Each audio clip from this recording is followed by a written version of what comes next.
माई सरस्वती के पूजा के दिन आवते ही सबसे ज्यादा कोई बेचैन और परेशान रहेला माँ के पूजे खातिर, तो उ लड़का जे कम पढ़ेला, जे पढ़ाई पे ध्यान ना देवेला, वही लड़का दिनों रात चंदा मांगत रहेला लोग, माई के मूर्ति ले आवेला लोग, पंडाल बनावे लोग।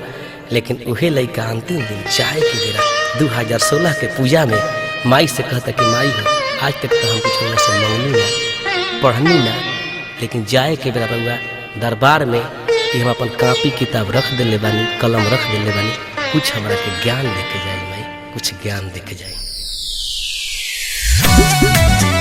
जय मां, जय मां, जय सरस्वती मां।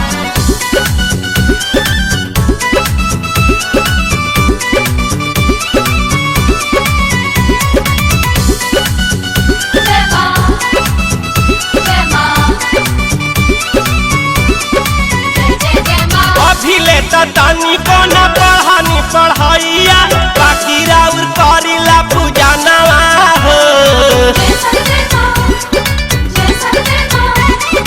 अभी ले तानी को न पढ़ानी पढ़ाइया, बाकी राउर करीला पूजा नवा हो।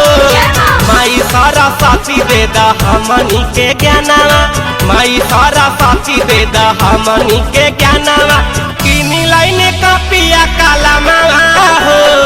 माई सरस्वती तनी दे दना ध्यानवा, लिखी आईने कॉपिया कलमवा हो।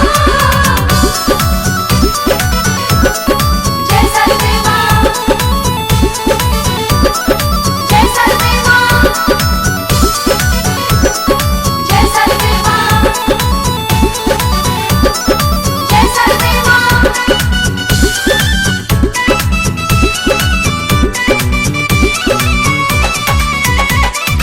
खेलीला डरामा मिले बढ़िया न पाट हो, कहेला सा होई नहीं तोरा से याद हो।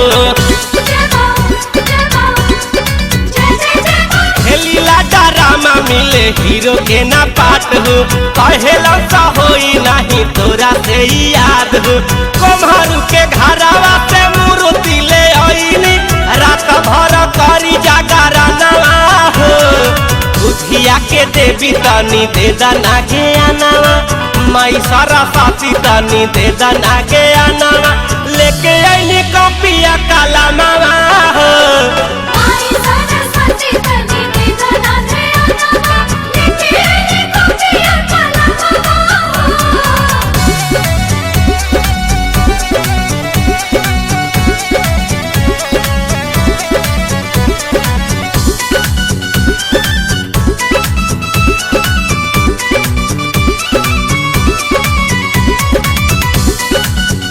जय मां, जय मां, जय मां। रोडवा पर घेरी घेरी चांदा हो काटी, हर गाँव कहेला बेटौआ हया बाटी। रोडवा के घेरी घेरी चांदा हो काटी, हर गाँव कहेला बेटौआ हया बाटी। रौरे पाना डालला जुटाई चना दानिया, होइलाई बासवा के खमावा हो। माई सरस्वती तनी दे दना के आनावा, बुधिया के देवी तू दे दना के आनावा, खैले बानी कॉपिया कलमवा हो। माई सरस्वती तनी दे दना ध्यानवा, लिखी आईने कॉपिया कलमवा हो। जय सरस्वती मां, जय सरस्वती मां,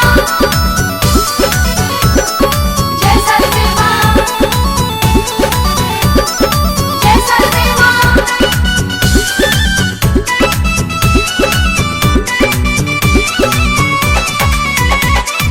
मम्मी जी या पापा जी के मननी ना बात हो, अभियो से कोई दना कोनो करामात हो। मम्मी जी या पापा जी के मननी ना बात हो, अभियो से कोई दना कोनो करामात हो। बीए कंपटीशन में टप हो जाई, ए सब डीएम के करी कमावा हो। माई सरस्वती सरस्वती तनी दे दना के अनावा बुधिया के देवी माई दे दो गे अनावा लेके आईने कॉपिया काला मामा हो आई सरस्वती तनी दे दना के अनावा लेके आईने कॉपिया काला मामा अभी ले तो तनी को ना कहानी पढ़ाइया बाकी राउर करिला पूजा नवा हो माई सरस्वती दे दा हमनी के ज्ञानवा माई सरस्वती दे दा हमनी के ज्ञानवा किनी लाइने कॉपिया काला मामा